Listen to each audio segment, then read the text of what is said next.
You're listening to the Dibbly Dobbly Podcast. Remember to like, share, comment, subscribe, and click the bell to make sure you get the latest episodes of the podcast. Be sure to like and share our Facebook page and follow us on Twitter and on Instagram.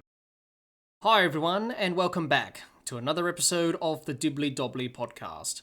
On today's episode of the podcast, we summarise day one of the second Ashes Test between Australia and England from the Adelaide Oval. It's the Dibbly Dobbly Podcast, and let's get started. Let's have a look at the session-by-session breakdown of day one of the second Ashes Test from the Adelaide Oval. Australia won the toss and chose to bat first, and in the first session of play today on day one, Marcus Harris was the first wicket to go for 3, caught Buttler, bowled Broad. Australia at lunch were 1 for 45 after 25 overs. In the second session, Warner and Labuschagne brought up the 50 partnership for the second wicket. Then Labuschagne was dropped on 21 by Josh Buttler. Then David Warner brought up his half-century. Then Warner and Labuschagne brought up the 100-run partnership for the second wicket. Labuschagne brought up his 50 just before tea, and Australia at tea were 1 for 129 after 53 overs. The third session of day one saw David Warner go for 95, caught Broad, bowled Stokes. Warner and Labuschagne added 172 runs for the second wicket partnership. Then just before the end of play on day one, Labuschagne was dropped again by Josh Buttler for 95. So Australia at stumps are 2 for 221 after 89 overs, minus Labuschagne 95 not out, and Steve Smith 18 not out. That was the session-by-session breakdown of day one of the second Ashes Test from the Adelaide Oval. What are my thoughts on the day? It was a pretty interesting day of Test match cricket, you have to say. Obviously, all the drama before the Test even started with Pat Cummins not playing, obviously being ruled out due to unforeseen circumstances, which were not in his control. Obviously, Steve Smith becoming captain because of that, and obviously Michael Nessa making his debut. So a lot of things happened. With that being said, it was a very good day of Test match cricket. I thought Australia batted extremely well to get to stumps, 2 for 221. David Warner and Marnus Labuschagne yet again batted superbly. What I liked about them is that run scoring was difficult at times because the England bowlers were bowling really well, keeping the runs down, and Australia couldn't get that upper gear. They couldn't really click into overdrive and really score some runs because England were bowling really well at times during this first day. I thought Warner and Labuschagne, they showed great focus and concentration. They batted for time. They took their time, didn't rush. They showed a lot of great skills with their focus and concentration, but also their mental toughness and resilience was excellent. I thought the partnership they added together of 172 was brilliant. Very good batting. They put Australia into a very good position in this Test match at the end of day one. Unfortunate for David Warner to get out for 95. I thought he deserved a century. The second time in the series he's gone in the 90s. But I'm sure David Warner will score a century in this Ashes series. Hopefully in the second innings. If not, probably the third Test match in Melbourne. But he batted extremely well today, David Warner. Not at his aggressive best. Obviously, he wasn't really aggressive today in terms of his strike rate, obviously. It was a patient innings from him. But a different innings and a different side to David Warner's batting. And he took his time and he batted well for his 95.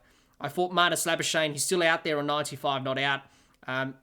Marnus, what can you say about him? He is a one-of-a-kind batsman. He's like Steve Smith 2.0. He batted really well today. What I liked about his innings was he left the ball really well, like he did at the Gabba.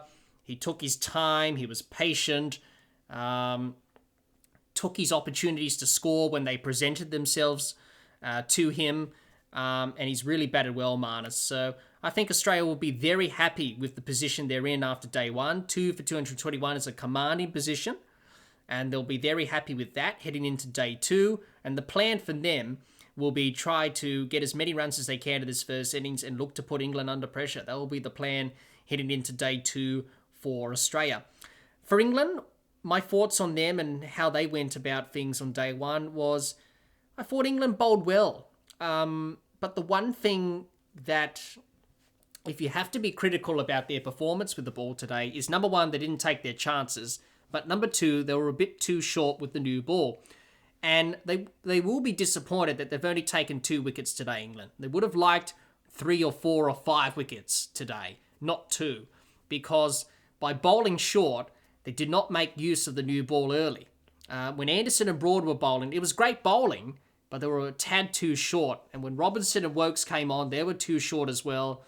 Stokes had a different role in the bowling attack today. He was more the aggressor, looking to bowl short balls and looking to rough up Warner and Labuschagne and Smith with short balls today because of the absence of Mark Wood. So that was his role in the bowling attack today, Ben Stokes. But they bowled short. As I said, they missed opportunities with the ball in the field. 2 drop catches. Josh Buttler dropped Marnus Labuschagne twice for 21 and for 95 just before the day's play, which could have been a lot different for England if Josh Buttler took 2 of those catches. They would have been 3 or 4 down by now, Australia, but they're 2 down, and he missed those catches. He'll be disappointed about that, but you've got to take your opportunities. And England did create opportunities with the ball, but their length was the biggest concern with their bowling. They just bowled too short with the new ball and didn't make it count. And that's why Australia are 2 down for 221. Warner and Labuschagne have played extremely well, along with Steve Smith, who joins Labuschagne at the crease at the moment. So, yeah, England's effort today was a good effort with the ball, but it's going to be an uphill battle for England in this test match with the ball. So they really got to find ways to take their opportunities and take their catches and get every wicket they can, because it's going to be a tough day in the field on day 2 for them if they don't take their opportunities with the ball. So overall, it was a good day's test match cricket. Always a great test match, the Adelaide Oval test match, obviously the day-night test. It was a great day's cricket. Very exciting. Let's hope for another exciting day on day 2. What can we expect from both teams headed into day 2? Australia will be looking to push on and get a big total in the first innings and make it more difficult for England and their bowlers, and looking to keep England out in the field for a long period of time, make them tired and fatigued, and looking to post a big total in the first innings. So with Australia 2 down for 221, they should be looking at 450, maybe 500, maybe 550, because they're such in a good position at the moment. So that'll be the plan, looking to keep England's bowlers out there for a long period of time on a very hot day for day 2 of this test match. Given that England have not picked a specialist spinner, it's going to be very energy draining for them in the field. So if Australia can post a big total, bat for long periods of time, keep them out there in the field for majority of the day, and make the England bowlers tired and fatigued, and then looking to probably declare towards the end of the day's play, if they do get to 450 or 500 before the end of the day's play, and look to get England under lights and their fragile batting unit with the brand new pink ball, and look to get a couple of wickets before the end of the day's play on day 2, then I think that will be a great day for Australia. So that will be what Australia will be thinking about doing on day 2, and that's the plan for them going forward in this test match. For England, they need to take early wickets. Simple as that. They need to take their chances with the new ball. If they don't take their chances and don't take early wickets with the new ball, they could be staring down a big total to chase in the first innings. And they don't want that to happen, England, because England have to win this second test match to stay in this Ashes series. If they don't, it's going to be a very long series for them, and it's going to be very difficult to get back into the series. So they need to take every wicket and every chance they can, because it's going to be a hot day. The bowlers are going to be tired. There's no specialist spinner in the side. Australia will be looking to bat time and looking to keep them out there for a long period of time, and looking to pile on the runs and the pain for England. So what England need to do, it's simple.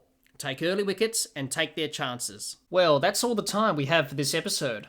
Be sure to subscribe and click the bell to get the latest episodes of the podcast, and like and share our Facebook page, and follow us on Twitter and on Instagram. Until next time, keep safe, and bye for now.